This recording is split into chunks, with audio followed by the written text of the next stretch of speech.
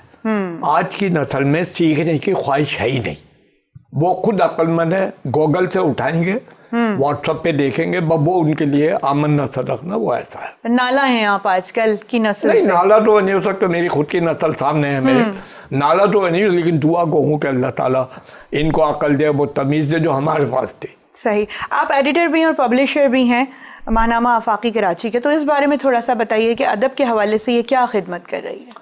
میں جب ریٹائرمنٹ لیا تھا, میں نے پری میچور ریٹائرمنٹ لیا تھا 86 میں, 49 سال میری عمر تھی اس وقت. صحیح. بیوروکریسی نے تنگ کیا تو میں نے نوکری چھوڑ دی.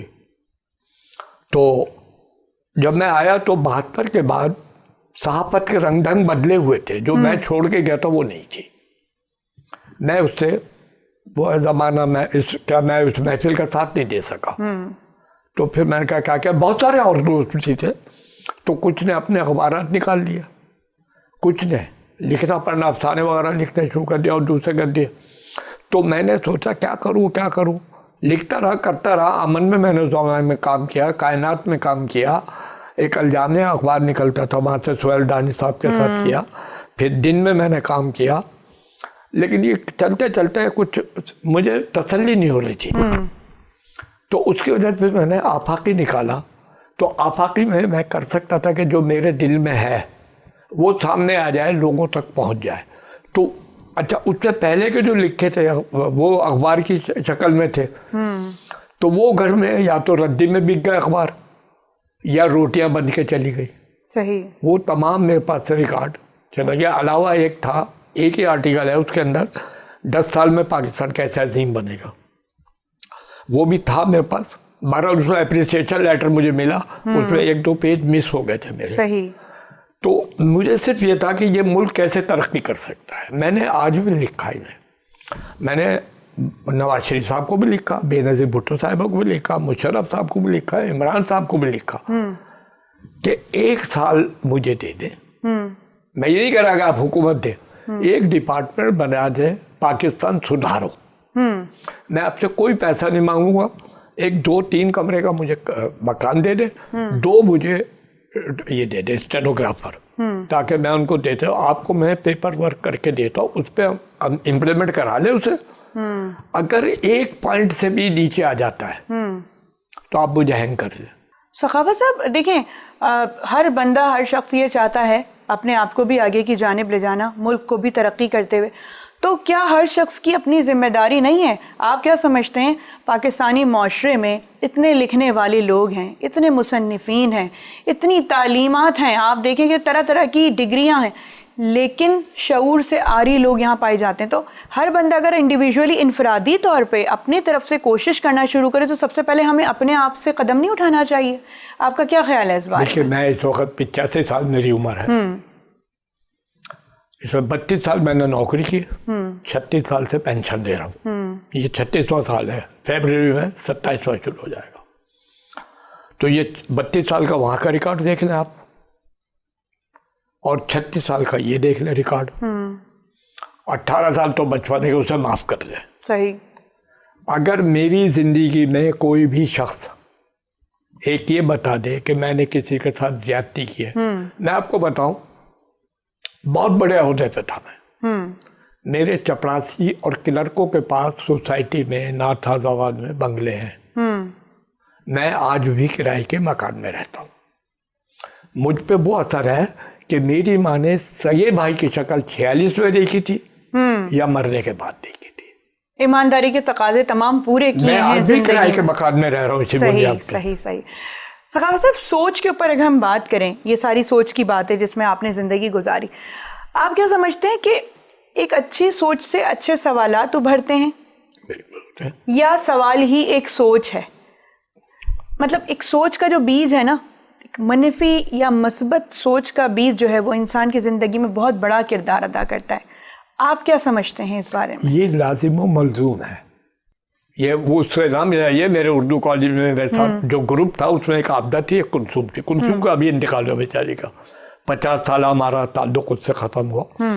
تو ہم کہتے تھے عابدہ اور کلثوم لازم و ملزوم. اچھا. تو یہ سوال اور شعور ساتھ ساتھ آتا ہے. جب آپ کے دل میں کوئی سوال پیدا ہوتا ہے تو آپ اس کے لیے پھر تگ و دو کرنا شروع کرتے ہیں کہ اس کو اگر مثبت ہے تو اپنانے کی کوشش کرتی ہے، منفی ہے تو اسے دور کرنے کی کوشش کرتی ہے. میرے ذہن میں میں نے آپ کو بتایا نعرے لگائے تھے، بن کے رہے گا پاکستان، یہ بٹ کے رہے گا ہندوستان. بالکل وہ تھا. کچھ مقصد میری ذاتی انا کا مسئلہ اس میں آ گیا تھا. پھر کچھ یہ تھا کہ یہ جو ہم نے خاندانی حالات دیکھے، گھریلو حالات دیکھے، اس میں یہی ہوا ہمارا. یہ جتنے ICS آفیسرس ہیں جتنے بھی تھے یہ سب ہمارے آتے تھے. لیکن میرے والد صاحب گئے صرف ایک بار کاظم رضا صاحب کے پاس، وہ ایڈمنسٹریٹر تھے. تو انہوں نے جب دیکھا انہوں نے دروازہ بند کرا دیا، سیکرٹری کو کسی کو نہیں بھیجنا، چائے بھیجو، اور گلے لگا کے خوب پہلے تو روئے. اچھا. کہ شکر ہے تم آ گئے یہاں. اب بتاؤ کیا کہیں گے، یار تم یہاں سنا نوکریاں بانٹ رہا ہوں، مجھے بھی نوکری چاہیے. تو ایک نوکری کے لیے تو بات کی ہے، یقین مانے میں پھر بہت طویل ہو جائے گی، طویل گفتگو ہو جائے گی. بالکل بالکل. اچھا سخاوت صاحب، شاعری کے حوالے سے بات کریں، کس شاعر سے بہت زیادہ متاثر رہے ہیں آپ نے؟ کس کو پڑھنے کے بعد آپ کو لگا جو تعمیری شاعری کرے؟ تعمیری شاعر آپ کی نظر میں کون ہے؟ تابش انوری ہے، میرا اپنا کزن بھی ہے. پہلے ادب برائے ادب ہوتا تھا. آپ یہ دیکھیں جو میرا زمانہ تھا، جب تک مجھے ادھر جانا چاہیے تھا، رگو گل سے بلبل کے پر باندھنے چاہیے تھے، وہ زمانہ جو تھا وہ ادب برائے ادب کا تھا. اب ادب برائے شو ہے، تنقید ہے، کمائی ہے، پیسہ ہے. یہی صحافت میں ہے، یہی ادب میں ہے. کوئی ایسی بات نہیں ہے کہ جو آج ہم ادب کہہ سکیں. ادب تو آپ یہ سمجھتے کہ ادب برائے تنقید غلط چیز ہے کوئی؟ نہیں، جا کر جامع تنقید ہو، اس میں اصلاح کی گنجائش صرف اتنا ذاتی ہو کہ بھئی تم میرے خلاف ہو، تم نے کہیں وہ بات کی تھی، میں آج بدلہ لینے کے لیے تمہارے خلاف ہوں. اب حالت یہ ہوگی، پہلے تبصرہ لکھتے تھے وہ اس کی نوک پلک ساری دیکھ کر کے لکھتے تھے. اب تبصرہ لکھتے ہیں پیسے دیکھے. میں نے یہ لکھی کتاب، یہ تقریباً 300-350 کتابیں میری دوستوں کے پاس گئی. اب میں نے ان سے کہا کہ میں ایک بکلیٹ چھاپنا چاہتا ہوں، اس پر تبصرہ بھیج دو تصویر کے ساتھ. 10 آئے. تو تبصرہ بھی انہوں نے کمانے کے لیے رکھ لیا ہے بہت سارے لوگوں نے. یہ پہلے جو معیاری اور بہت ویل گرومڈ تحریر ہوتی تھی تو ان کے بیک ہینڈ پہ یقینی طور پہ ایسے اساتذہ متعین ہوئے ہوئے ہوتے تھے جو واقعی تنقید نگاری کے ساتھ انصاف کیا کرتے. بالکل کرتے تھے. تو آج کے دور میں آپ کو لگتا ہے کہ وہ جو ادب برائے تنقید ہے وہ صرف نام کا ہی ہے؟ صرف نام کا ہے، باقی اپنا مفاد ہے. میں آپ کو بتاؤں، حلقہ ارباب ذوق کی یہاں پہ ہوتی تھی آرٹ کونسل میں. جی. پہلے آرٹ کونسل تو چھوٹا موٹا سے ہی تھا.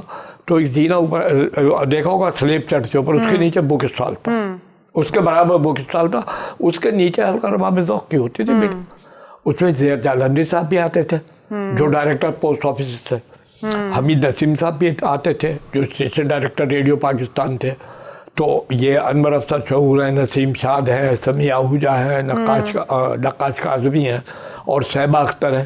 یہ اسی دور کی پیداوار ہے. اچھا میں بے وقوف تھا، میں شوبز میں تھا، تو مجھے ادب سے اتنا وہ نہیں تھا لگا، بس یہی تھا فلمی ادب. تو کبھی اگر میں غلط کرتا تھا اس وقت تو نہیں ٹوکتے تھے، وہ بعد میں کلاس لیتے تھے. اچھا. کہ نہیں بیٹا ایسا نہیں، اس کو اگر ایسا کر لے تو ایسا ہوگا، ایسا نہیں تو ایسا ہوگا.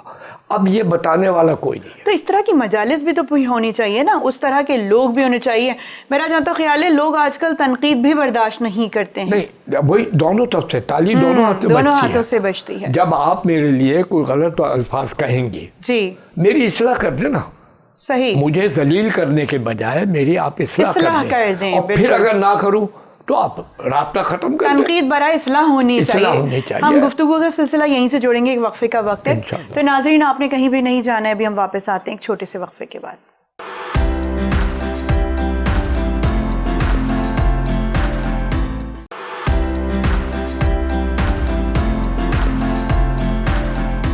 ویلکم بیک ناظرین, ہم واپس آ چکے ہیں. گفتگو کا سلسلہ ہم وہیں سے جوڑیں گے جہاں سے ہم نے منقطع کیا تھا.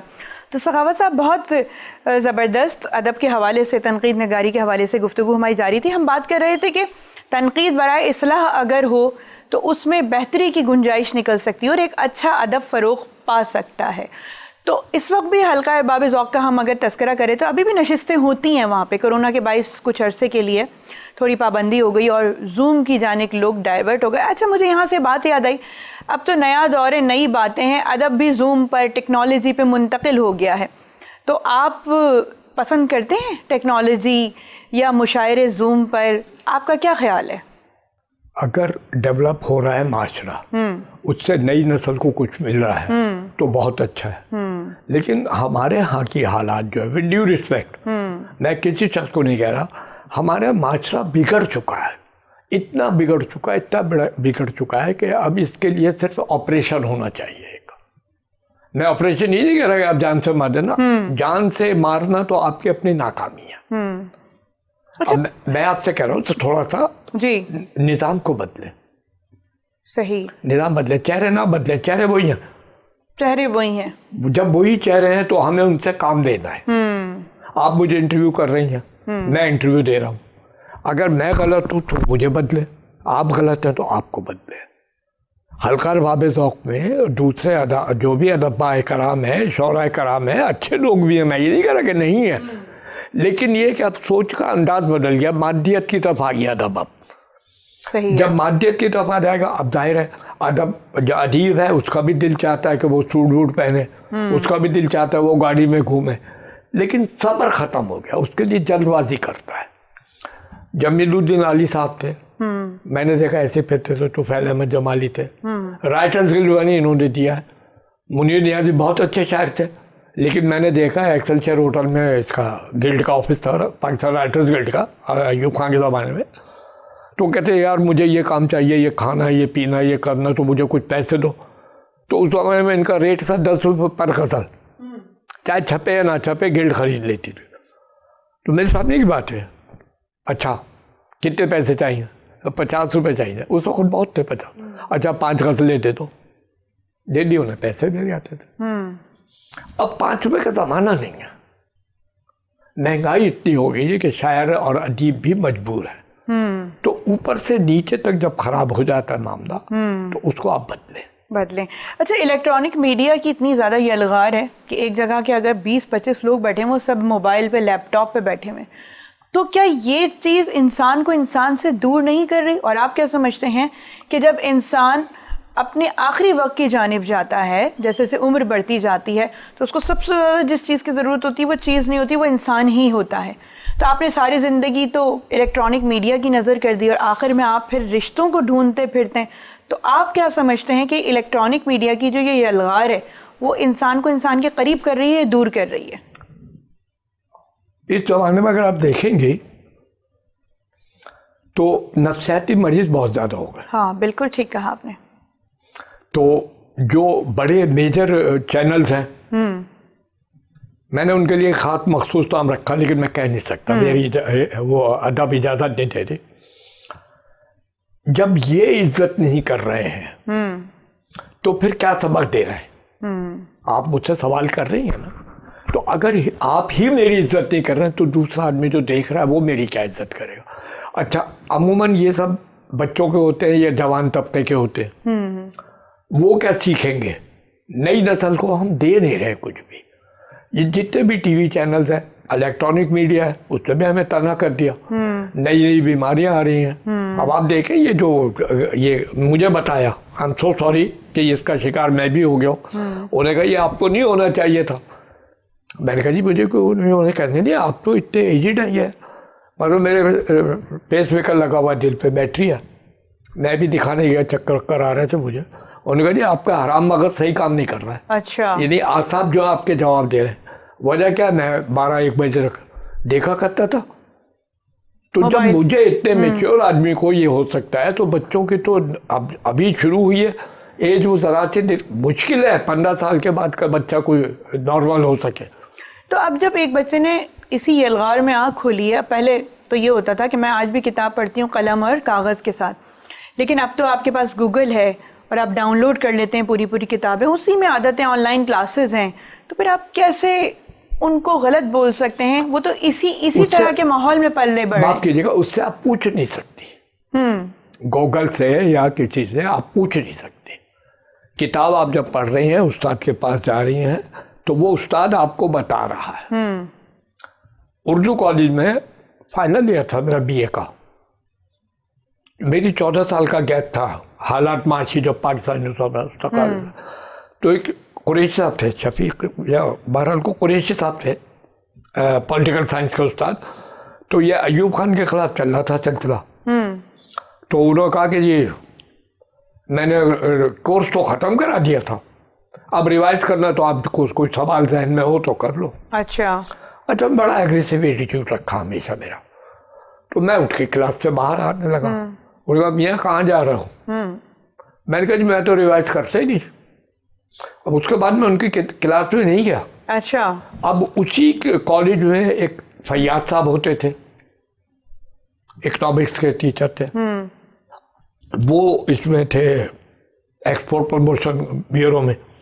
2-2:30 بجے وہاں سے چھٹی ہوتی تھی, پاکستان چوک پہ آ کے کھانا کھاتے تھے صحیح, اور 3 بجے کالج آ جاتے تھے. کالج کا ٹائم نہیں ہوتا لیکن 3 بجے آ جاتے تھے. ایم اے کی ایکسٹرا کلاسز لیتے تھے فری آف چارج. مطلب اپنے اساتذہ کے بارے میں آپ کو اتنی معلومات ہیں کہ ان کا پورا شیڈیول پتہ ہے. میرے استاد ہیں, میرے بزرگ ہیں, انہوں نے میری زندگی بنائی ہوئی. میں کیسے بھول جاؤں گا؟ اگر آپ نے میرے اوپر کوئی احسان کیا, میں احسان فراموش تو نہیں کہلانا چاہتا مجھے. تو میں یہ آپ کو ایک اور بتا رہا ہوں اسی بات میں نا. تو آخر میں یہ تنخواہ کی بتا رہا ہوں ان کی, آخر میں یہ ہوتا تھا ہم چلے آتے تھے, سر وہ جو پیسے نہیں ہیں اور ہمارا رول نمبر نہیں مل رہا ہے. اچھا.